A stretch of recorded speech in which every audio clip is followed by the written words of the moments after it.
சனி வக்ரம் நாம் எதிர்பார்த்து கொண்டிருக்கிற கிரக அமைப்பு இதுதாங்க. உலக அளவில் பல மாறுதல் நடந்துட்டு இருக்கு. போர் இருக்கா இல்லையா, பெட்ரோல் விலை கூடுதா இல்லையா, அது ஏங்க நான் பார்க்கணும். நம்ம வீட்டில் வாங்குகிற பெட்ரோல் சம்மந்தப்பட்டது. இந்த நகை பார்த்தீங்கன்னா திடீர்னு வாங்கக்கூடாதுன்னு சொன்னாங்க. ஏன் சார்?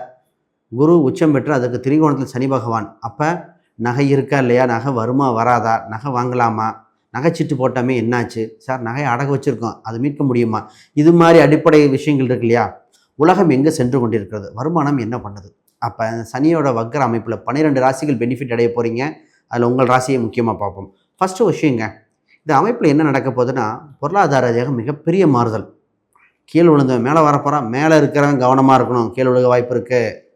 இதே இது திருமணம் இருக்கா இல்லையா, திருமணம் இல்லாதவங்க பல பேர், வாழ்ந்தவங்க ஏன்டா கல்யாணம் பண்ணவங்க மாதிரி அவங்களுக்குலாம் இந்த சொல்யூஷன் இந்த வக்கர காலகட்டம் தான். கணவன் மனைவி நிறைய பேர்த்துக்குங்க வாழ்க்கையை எப்படி கன்டினியூ பண்ணுறதுங்கிற ஒரு இதில் இருக்குது. அதை தாண்டி அடுத்து குழந்தை பிறப்பு, குழந்தைய வளர்க்க முடியலன்னு பல பேர், நம்ம குழந்தையே இல்லைன்னு பல பேர். ஏன் சார் இந்த சூழ்நிலைகள்? கிரகங்கள் செய்யும் ஜாலங்கள் தாங்க காரணம். பொருளாதார ரீதியாக இடம், வீடு, சொத்து, நமக்குன்னு ஒரு லக்கு கிடைக்குமா, அதிர்ஷ்டம் கிடைக்குமா, இறை வழிபாடு, இறை அருள் கிடைக்குமா, மன நிம்மதி இருந்தால் போதும் அப்படின்னு நினைக்கிற பல பேருக்கும் இது பொருந்தும். இந்த 12 ராசிகள் ஒவ்வொருக்கும் ஒவ்வொரு சில கேரக்டரிஸ்டிக் மாறுது நிச்சயமாக. ஆனால் இந்த சனி வக்ரம் பெறும் காலகட்டத்தில் கொடுக்க வேண்டியதை கொடுத்துட்டு போயிடும், தடுக்க வேண்டியதை தடுத்துட்டு இருந்தது இத்தனை நாளாக. இப்போ கொடுக்க போகிறது என்ன, அதான் இங்கே விஷயம். இந்த காலகட்டத்தில் காம்பினேஷன் எஃபெக்ட் அந்த வீடியோவில் என்ன சொல்ல போகிறேன்னா, குரு அதோட தன்மையும் ராகு கேதுவோட தன்மையும் நினச்சிருக்கேன், அதாங்க ப்ளஸ்ஸு. அப்போ சனி வக்ர காலகட்டத்தில் 3 கிரகங்களும் சேர்ந்து நமக்கு செய்கின்ற அமைப்புகள் ஏன்னா காம்பினேஷன் எஃபெக்ட் தான். உங்கள் ராசி வெள்ள காத்திருக்கிறீர்கள், ஜொலிக்க வேண்டிய நேரம் வந்தாச்சு. தடைகளை விட்டுட்டு அடுத்து நிமிர்ந்த நடையோடு நடக்க வேண்டிய சூழ்நிலைகள். ஆனால் ஒன்றே ஒன்று, அதை தெரிஞ்சுக்கிட்டு பண்ணுங்கள். நமக்கு விஷயம் தெரிஞ்சுக்கிட்டால் நம்ம ரோட்டில் நல்லா நடக்கிற மாதிரி தெளிவான காலகட்டம். முதல்ல வாழ்த்துக்கள் ரிஷபராசி அன்பர்களே. சனி வக்ர பயிற்சியில் மிகப்பெரிய யோகம் நிலை காத்திருக்கிறது. அது என்ன என்றால், செல்வ கடாட்சம் அதிகரிக்க வாய்ப்புண்டு. செல்வம் வீட்டு கதவை தட்டும் காலகட்டம். மன அமைதி வருதுங்க. இந்த பதட்டம் தனியிறது இந்த ராசிக்கு பதக்கம் கிடைச்ச மாதிரி. ஏன்னா கிடைக்குமா கிடைக்காதா, ஏன் இப்படி இருக்குது, அந்த மன அழுத்தம் குறைகின்றன. பணம், புகழ், பெருமை 3ம் வீடு தேடி வருகின்றன. அப்போ தயாராகி விடுங்கள், உங்களுக்கு அரவணைக்க காத்திருக்க. சனி வக்ரத்தில் முதல்ல நடக்க போகிற விஷயமே மைண்ட் செட் தான். மைண்ட் செட்டே மகத்தானதாக இருக்கும். இப்பொழுது பொதுவாக ரிஷபம் அப்படின்னாலே பொறுமையாக இருந்தே காரியத்தை சாதிக்கக்கூடியது. பொறுமையும் வைராகியம் இரண்டும் கலந்தவங்க. பாசக்கார பாய்ப்பிள்ளைங்க. மக்களுக்கு பார்த்திங்கன்னா நல்லது செய்யணும் அப்படிங்கிற ஒரு எண்ணம் இருக்கும். சொந்த பந்தங்கள், குடும்ப உறவுகள் அனைவரும் நல்லா இருக்கணும்னு நினைக்கக்கூடியது. அதைத்தான் இவங்களும் மற்றவங்க செய்வாங்கன்னு நம்பிட்டு இருக்காங்க. ஒரு சிலர் செய்யலை, பொறாமப்படுறாங்க, அதையும் உணர்ந்து சரி போகுது போ சொந்த பந்தம்னு. ஆனால் இந்த ராசிக்கு பார்த்திங்கன்னா செல்வ கடாட்சம் உண்டுங்க. ஏன்னா சுக்கிரனோட வீடு இல்லையா, அழகு, கவர்ச்சி, சொத்து சுகங்கள் இயற்கையாக அமையும். எதிர்பாராத உழைப்புகள், எதிர்பாராத அதிர்ஷ்டங்கள் தானாக வருகிற இயற்கையான ராசி இது. பிறக்கும் போதே உச்சத்தில் பிறந்தவங்க. ஆமாங்க, உங்கள் ராசியில் தான் சந்திரன் உச்சம். பிறப்பால் உச்சம் பெற்றவங்க. எப்பவுமே மைண்ட் செட் தான். ஏன் திருப்பி மைண்ட் செட்னா, சந்திரன் தான் மனசு. அதை கெட்டியாக பிடிச்சிக்கங்க, ஜெயிச்சுக்கிட்டே இருப்பீங்க. இந்த காலகட்டத்தில் முதல்ல ஃபஸ்ட்டு பார்த்திங்கன்னா சனி உங்கள் ராசிக்கு 11ஆம் இடத்துல 10க்கு செய்கிறார். 10க்கு பயணிக்கும் காலகட்டத்தில் முதல்ல இந்த ராசிக்கு மனதில் தோன்றுகிற விஷயங்கள், தொழில் பண்ணணும், தொழில் ரீதியாக ஏதோ ஒன்று பண்ணணும், பதவி வேணும், சொத்து சுகம் வேணும் அப்படின்னா ஒரு எண்ணங்கள் வந்திருக்கு. முதல்ல தொழில் ரீதியாக பேசிட்டு போவோம். முதல்ல பிஸ்னஸ் சம்மந்தப்பட்டது ஆல்ரெடி பண்ணணும்னு எதிர்பார்த்துட்டு இருக்கவங்க, வேலையிலேருந்து வரலாம், பிஸ்னஸ் பண்ணிகிட்டு இருக்கவங்க, நிறைய சீர்திருத்தங்கள் மாற்றங்கள் செய்ய போகிறீங்க. அது உங்கள் லைஃப்பில் சேஞ்ச் நடக்க போகுது. வேலையாட்கள் கிடைக்கலன்னு வருத்தப்பட்டாங்க, வேலையாட்கள் சம்மந்தப்பட்டது நடக்க போகுது. பதவி உயர்வுகள், உங்கள் சங்கங்கள், சபைகள், பொது சம்மந்தப்பட்ட இடத்துல உங்களுக்கு ஒரு உயர் பதவி கிடைக்க போகுது. தலைமை தாங்க தயாராகுங்கள். அப்போ இந்த ராசி நம்பர் ஆஃப் கிளைண்ட் இன்க்ரீஸ் பண்ணுறதுல கவனம் செலுத்த வேண்டிய ராசி. அது என்ன சார் நம்பர் ஆஃப் கிளைண்ட்? இப்போ ஒரு புரிதலுக்காக ஒரு 100 ரூபாய்க்கு சேல்ஸ் பண்ணுற ப்ராடக்ட்டை ரேட் ஆஃபராக போட்டால் நம்பர் ஆஃப் பீப்புள் வருவாங்க இல்லையா.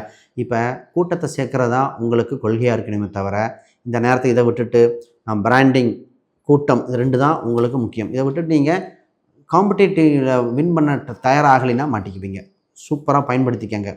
அடுத்து இந்த ராசிக்கு பிஸ்னஸ் ஓகே, புது பிஸ்னஸ் பண்ணலாம், கவர்மெண்ட் செக்டரும் பண்ணலான்ட்டோம். அப்போ வேலை எப்படி இருக்கும் சார்? வேலை தாங்க உங்களுக்கு.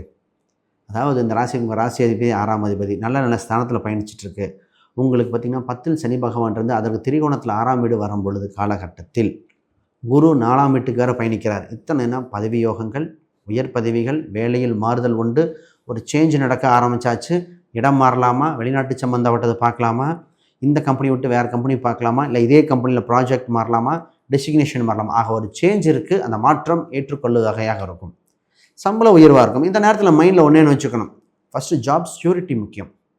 அப்போ ஃபஸ்ட்டு எங்கே போனாலும் சேஃபாக இருக்கா, ஒரு 2 வருஷத்துக்கு சேஃபாக இருக்கா, இந்த 2 வருஷத்தில் உலக அளவில் பல மாறுதல் நடக்க போகுது, அதனால தான் 2 வருஷம் சேஃபாக இருக்கான்னு பார்த்துட்டு ஜாயின் பண்ணிக்கோங்க.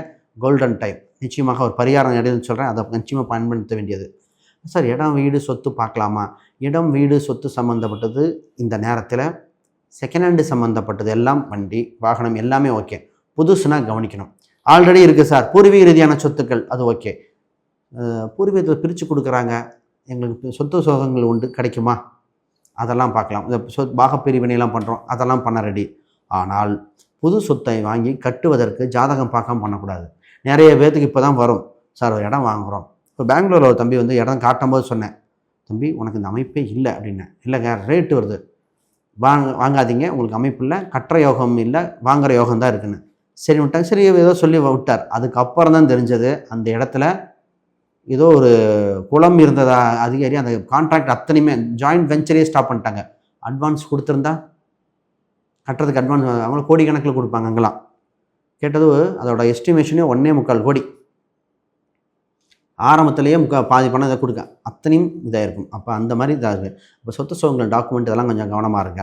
இந்த ராசிக்கு திருமணம் தாங்க. திருமணம் கோல்டன் டைம். சார் திருமணம் இல்லைன்னு நினச்சிட்டுங்க, ஏங்க இல்லை, உங்களுக்கு வருதுங்க. தடைகள் எல்லாம் நல்ல சூழ்நிலையாக மாறி இருக்குது. திருமண வரன் தானாக தேடி வரும். அப்போ வரன்கள் பார்க்கும்போது 4ஆம் இடம் 12ஆம் இடம் பார்த்து பொருத்தம் போட வேண்டியது.